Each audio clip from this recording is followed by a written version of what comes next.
Baltimore Committee, the economic and civic organization for the Baltimore region. Like many post-industrial communities in America, Baltimore has faced long-standing challenges, suffered economic setbacks, and until recently, lacked the federal support to tell a brighter and more vibrant story of the community I know and love. The truth is, cities like Baltimore are brimming with possibility. They are filled with diverse, entrepreneurial minds. They are epicenters of rich histories, and they are ripe for the sort of catalytic investment that can spark local economies. They just need the right support to leverage those possibilities. Today, thanks to the Biden-Harris administration, I can return to my community and proudly say, we are a tech hub. We brought together 38 consortium partners, academic institutions, local startups, major corporations, and our regional economic organizations and electeds to position our region as a global hub for predictive technologies that improve health and well-being. Over the next decade, we envision the economic impact could be staggering. More than $4.2 billion and 52,000 jobs can be created through this innovation. We found ourselves a real partner in this endeavor. Thanks to President Biden's leadership and the support of our state and local partners, Baltimore is poised to become one of the world's top biotech and artificial intelligence hubs. And so many communities just like ours are now set to become true economic powerhouses. It is now my honor and my privilege to introduce a true champion for innovation, President Joe Biden.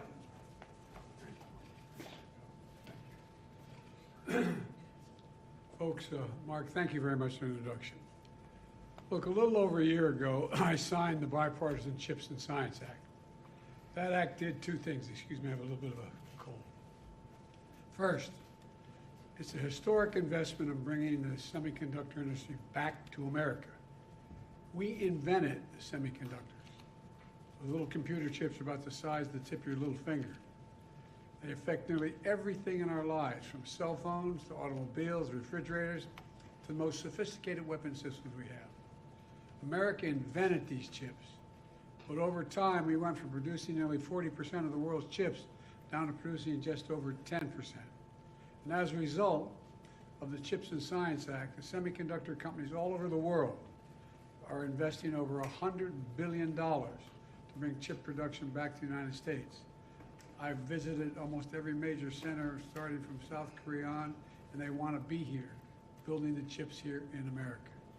Second, the bill created what we call tech hubs as part of the bill. A tech hub is we're going to invest in critical technologies like biotechnology, critical materials, quantum computing, advanced manufacturing. So the U.S. will lead the world again in innovation across the board. These hubs all around the country will bring together private industry, higher education, state and local governments, tribes, and organized labor. Today, we're announcing that 31 tech hubs spread across the entire company will be able to compete for up to $75 million each to accelerate and scale up their work. And I want to thank Majority Leader Chuck Schumer and Senator Todd Young and Representative Joe Morelli and Susan Wild for their work to make this happen. Representatives from many of these hubs are on the screen behind me, and in front of me that's why I was starting to look to see whether they're still there. The work they're doing is transformational. For example, a tech hub in Wisconsin is going to bring together research labs, medical device manufacturers, and engineers. They're going to build technology that supports personalized medicine, like tests, treatments, and therapies specifically tailored to a patient's genetic code and medical records. And I believe it's going to save a lot of lives in the long run. Ohio, the largest concentration of rubber and plastic manufacturing in North America. In the Ohio hub, businesses and universities are going to come together to develop sustainable plastic and rubber technology that can be produced with fewer emissions and is able to be recycled and is biodegradable and is non-toxic, which is going to significantly impact on the environment. These hubs are also making sure workers get the skills they need to do these jobs. For example, the leadership of Majority Leader Schumer, a hub in upstate New York is going to support a workforce training program for New York semiconductor industry, which, by the way, has seen tens of billions of dollars in new investment because of the Chips and Science Act.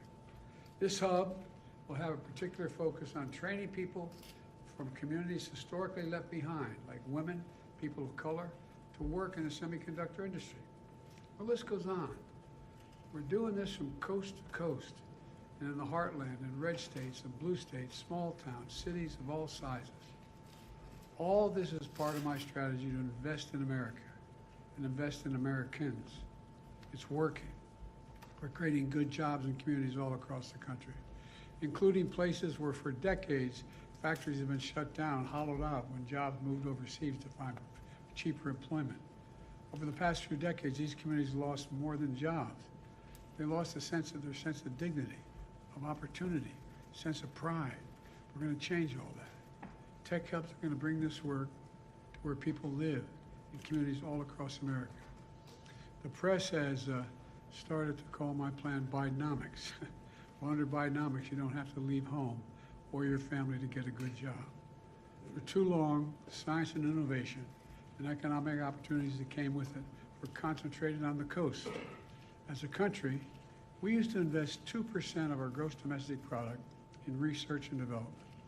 Now it's 0.7%.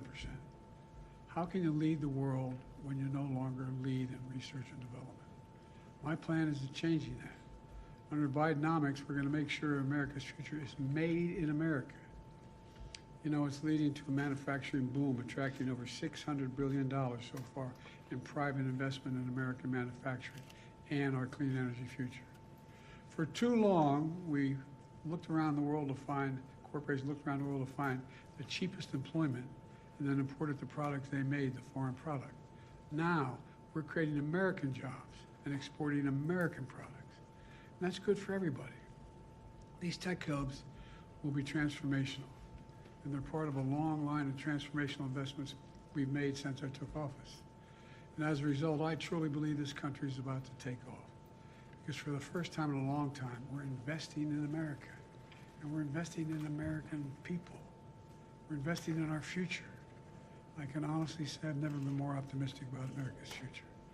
I want to thank you, and I'm going to leave you now with Secretary Gina Raimondo, who's been the engine behind this effort. And she's going to lead the discussion with representatives from these tech hubs on the screen behind me for all of you to see. I apologize, I have to go to the situation with another issue that I have to deal with. Thank you, thank you, thank you.